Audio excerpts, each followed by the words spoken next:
I'm sitting here with my James White guitar. I don't know if you ever have seen any of his instruments, but this is an amazing instrument.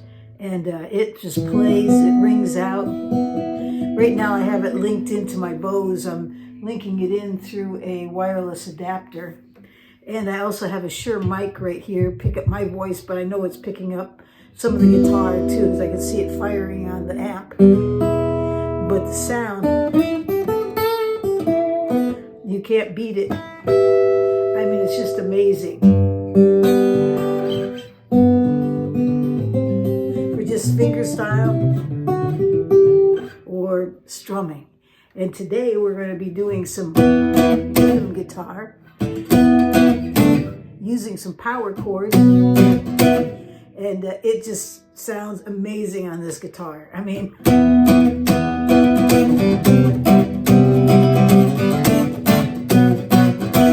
going to show you that. It's really not that difficult. I've kind of married some major seventh chords, actually one major seventh, possibly two, but one major seventh chord with 3 power chords. And it sounds great. You know, those power chords go a long ways. They don't call them power chords for nothing.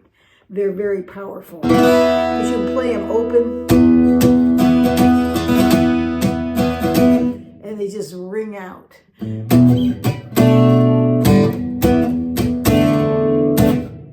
And so, and if you play in church and you play some of the contemporary music they have today, these chords go a long way.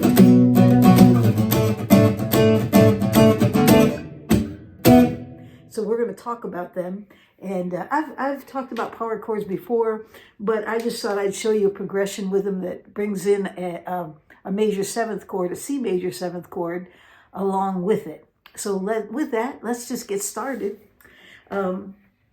So the first chord that I started out with was this beautiful, probably one of my favorite chords, E5. It's an E, but it's power chord. What does a power chord mean? It means it's actually a power chord is only made up of 2 notes.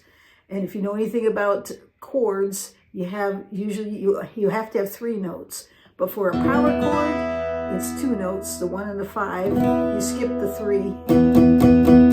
And and we can find this beautiful E5 right here at the 7th fret. I'll put the chord chart up there. And I think it's pretty easy to form that chord. If you're having a hard time with it, look to see where your thumb is at. Make sure you've got it placed right. And you have, you're not, real close in like this. And you're not too far out, and try not to bend your wrist too far out. Sometimes you feel like a pretzel when somebody tries to tell you how to hold your hand. But the bottom line is it should be relaxed. It should have a certain amount of movement to it.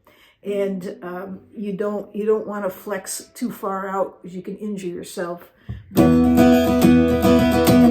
But I have the thumb right behind, almost just a little bit up and behind my first finger here. And when I pull my elbow in, it falls into place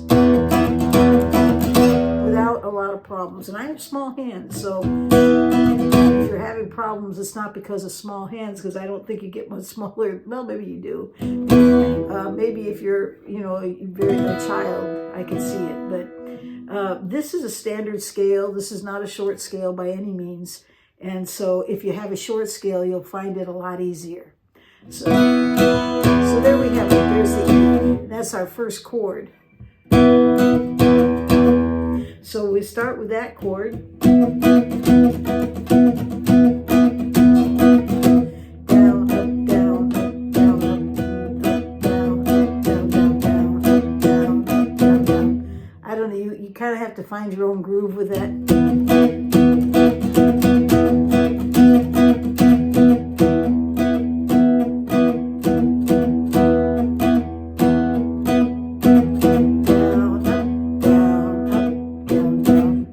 That's what I'm doing. It changes up a little bit, but you got to kind of feel it. You get into the groove and you begin to feel that beat, and you become a drummer on your guitar. Okay, so here we go. Now we're going to go to the C major 7th chord. Now this chord here, if you know anything about the A major 7th, you know it's here, right? And it's like an upside down D right here. Well, you're going to make that with these fingers, not this pointer finger, okay? And just slide that up till you get to your middle finger gets to the 4th fret. And then put your finger, your pointer finger on the 5th string, 4th fret. Or excuse me, the 3rd fret. Okay? So there you have it. That's our chord, okay? So we're going to play that chord. Beautiful major 7th chord. There's lots you can do with these chords.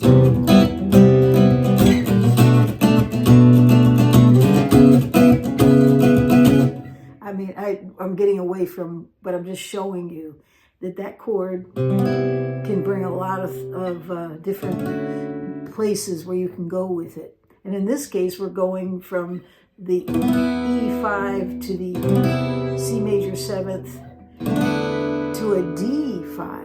Okay, so if you know the E5, just move back 2 frets, and you now have the D5. So here's D and there's D.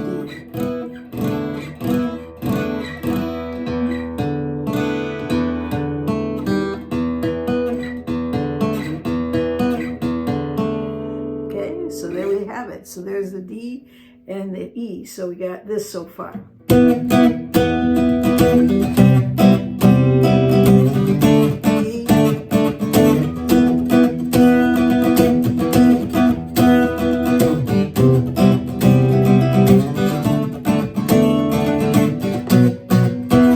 Now I did one change there. I added one more chord. That's the E5. You want to make sure for that chord you only play the first 6, 5, and 4th strings. Okay. So there's the B, there's the E, E5, E5. And that is the chord progression. So let's try it again. Okay, ready?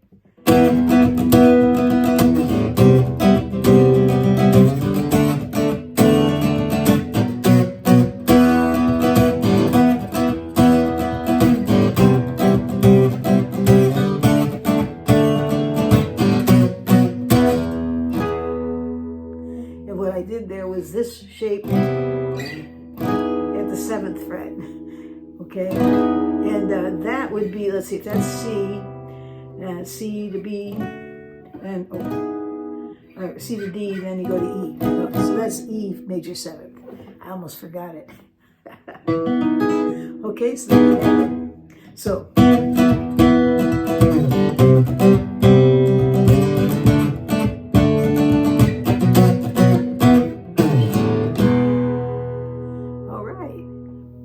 So there we go. That's our chord progression for today. So I'm going to end it right there. And I hope you all have a great day or night. Oh, before we quit, don't forget to subscribe. I think I have 75 to go. I'm hoping I can do it this week because I'm within my year. I made it, and I've made my goal. I'll go out and celebrate. Probably go have a big steak. That sounds good. Go have a steak because I made it to 10,000. Then we'll have to start working on something else. Anyways, don't forget to subscribe. Here it is right here. Here's all the directions. And I hope you have a great day or night wherever you are in this world.